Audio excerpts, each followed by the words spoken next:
Wes Sparks, your fund manager of Schroders ISF Global High Yield Fund. Where do you see best perspectives for high yield assets in the future? Well, we do see decent value in high yield at the moment. We really think the big buying opportunity, though, will be some point in the next few months when the market overreacts to the Fed tapering.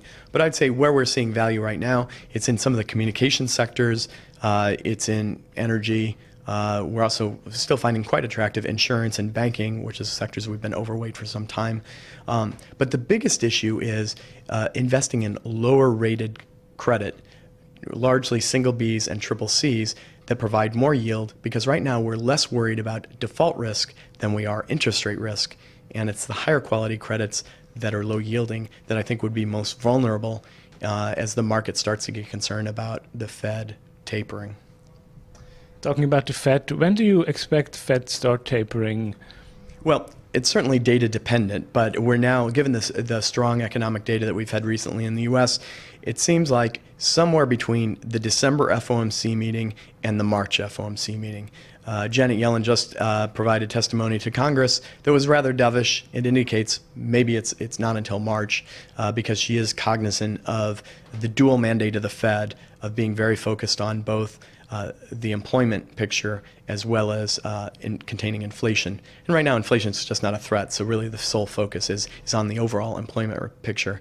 And this last month's employment report was good, but it's probably not enough yet to get the Fed moving to diminish the pace of their purchases of treasuries and mortgages. What would the tapering mean for the high yield assets?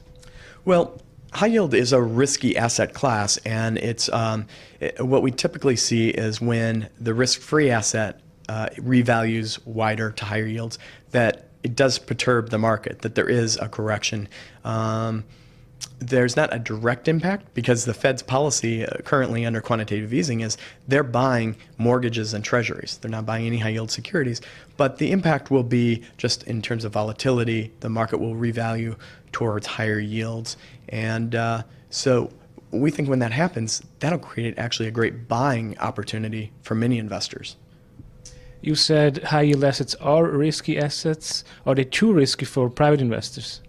Well, I don't think so. You know, high yield has a good place in most investors' portfolios. It's never going to be the star asset class that's the majority of anybody's portfolio. But as a diversifier, high yield with exposure of maybe 5 to 15% of someone's portfolio, that can make a lot of sense because high yield is right in between the world of fixed income and equities, where there's relatively low correlation across many asset classes. It's a good diversifier, and we do see the prospects still quite solid for high yield, given that the default rate will remain quite low for at least another 18 months or 2 years. Wes Sparks, thank you very much.